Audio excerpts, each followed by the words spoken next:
This is David Comfort from Democracy Action Network Live. Donald Trump's trade wars are wreaking havoc on the U.S. economy, and the numbers don't lie. In just 3 weeks, $4 trillion has been wiped from U.S. stock markets. The Dow Jones is tumbling, the NASDAQ is sliding, and investors are scrambling to make sense of a chaotic trade policy that seems more about flexing power than fostering economic stability. Tariffs are being slapped on allies and adversaries alike: Canada, Mexico, China, and now Europe is in the crosshairs. Last week, Trump threatened a 200% tariff on European alcohol in retaliation for their 50% tariff on American whiskey. It's a tit-for-tat that has left businesses and consumers caught in the crossfire. Economist Adam Tooze points out that these tariffs are not just bad policy, they're economically self-destructive. History offers a grim precedent. Trump's inspiration, President William McKinley, implemented similar protectionist measures in 1890. The result? The Panic of 1893, double-digit unemployment, and widespread economic misery. McKinley's tariffs failed to achieve their goals, and instead fueled nationalist backlash abroad. Canada solidified ties with Britain rather than drifting into America's orbit. And yet Trump seems intent on repeating history. The fallout today is equally disastrous. Walmart's attempts to force Chinese suppliers to absorb tariff costs have backfired spectacularly, with Chinese authorities pushing back hard. American consumers are left footing the bill as prices rise across the board.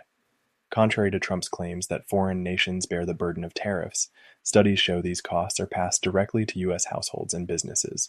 Stock markets are signaling their disapproval loud and clear. Investors who once cheered Trump's pro-business promises are now fleeing in droves as profit expectations plummet. The market isn't crashing outright, there's no Wile E. Coyote moment, as Tooze puts it, but the steady decline reflects a grim judgment on Trump's policies. And it's not just about economics. There's a deeper connection between protectionism and imperialism here.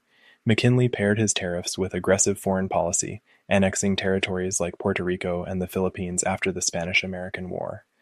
Trump seems to be following suit, with ambitions ranging from reasserting control over the Panama Canal to purchasing Greenland.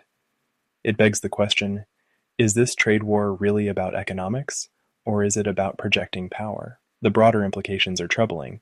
Trump's policies represent a break from neoliberal norms embraced by both Republicans and Democrats for decades, a shift toward punitive nationalism that prioritizes symbolic victories over substantive gains. This isn't industrial policy. It's economic bullying, dressed up as patriotism. As tariffs ramp up further in April, retaliation from affected countries will intensify, hitting American exporters hard, especially farmers already struggling under previous trade disputes. The Federal Reserve may be forced to raise interest rates to combat tariff-driven inflation, which could strengthen the dollar and undermine U.S. competitiveness globally. Trump promised short-term pain for long-term gain, but Tooze dismisses this as fantasy. The world after you impose tariffs is not better, it's worse, and it will be worse forever. The reality is stark. This isn't about bringing back manufacturing jobs or revitalizing industries, it's about wielding power at any cost. So where does this leave us? With an administration seemingly driven by resentment rather than reason, America faces an uncertain future in global trade. As Tooze warns, this is self-harming policy at its most extreme. For businesses, consumers, and investors alike, the message is clear. Brace for impact because this trade war isn't ending anytime soon.